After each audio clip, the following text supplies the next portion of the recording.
Match ହାରିବା ସାଜିଲା କାଳ।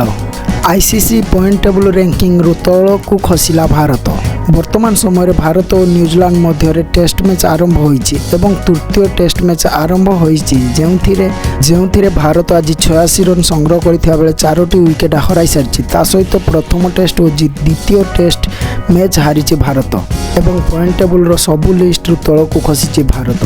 ଯେମିତିକି ଦେଖିବାକୁ ଗଲେ ଟେଷ୍ଟ ର୍ୟାଙ୍କିଂରେ ଭାରତ 2 ନମ୍ବର ସ୍ଥାନକୁ ତଳକୁ ଖସିଥିବା ବେଳେ ଟେଷ୍ଟରେ ବୋଲିଂରେ ବ୍ୟାଟିଂରେ ସବୁଥିରେ ତଳକୁ ଖସିଛି ଭାରତ ଏବଂ ଆଗକୁ ଭାରତ ଓ ଅଷ୍ଟ୍ରେଲିଆ ମଧ୍ୟରେ ହେବାକୁ ଯାଉଛି ବର୍ଡ଼ର ଗାଭାସ୍କର ଟ୍ରଫି, ଯେଉଁଥିରେ ଭାରତକୁ ପୁଣି ଥରେ ଜିତି 1 ନମ୍ବର ସ୍ଥାନ ଅଧିକାର କରିବାକୁ ପଡ଼ିବ। ତା ସହିତ ନ୍ୟୁଜିଲାଣ୍ଡ ଠାରୁ ଲଜ୍ଜାଜନକ ପରାଜୟ ପରେ ସିରିଜ୍ ହାତଛଡ଼ା କରିଛି ଭାରତ। ତା ସହିତ ସିରିଜ୍ ହାତଛଡ଼ା କରିବା ସହିତ ଭାରତକୁ ଲାଗିଛି ବଡ଼ ଝଟକା ଏବଂ ସିରିଜ୍ ହାରିବା ସହିତ ଆଇସିସି ର୍ୟାଙ୍କିଂରେ ତଳକୁ ଖସିଛି ଭାରତ।